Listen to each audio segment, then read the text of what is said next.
निवडणुकीमध्ये प्रत्येकालाच पैसा हवा असतो.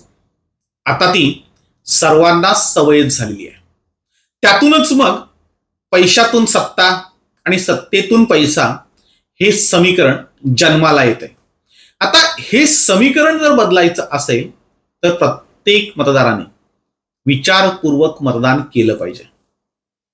म्हणजे मागे 5 वर्ष ज्या उमेदवाराने प्रचंड भ्रष्टाचार केलाय, हे निवडून आल्यानंतर त्यांनी कुठल्याही विकासाला प्राधान्य न देता फक्त पैसाच कमावलाय, अशी लोक पुन्हा निवडणुकीला उभी आहेत.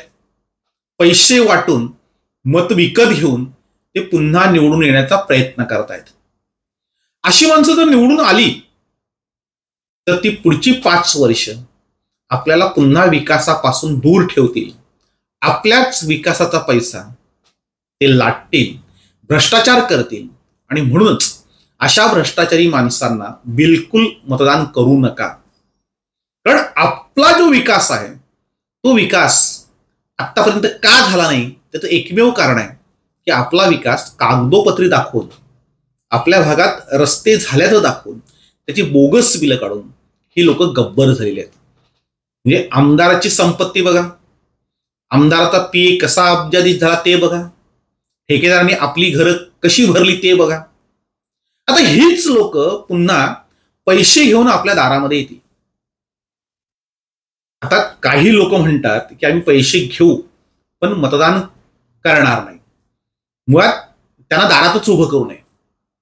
पण काहींचं म्हणणं आहे की हे आमचेच पैसे आहेत, आमच्याच भ्रष्टाचाराचे खाल्लेले पैसे आहेत. जी लोक पैसे वाटतायत त्याच लोकांनी भ्रष्टाचार केलेला आहे, मग ते घ्यायला काय हरकत आहे. तर ते तुम्ही कोणीही ठरवा, मात्र पुन्हा भ्रष्टाचारी माणसं ही निवडून येता कामा नयेत.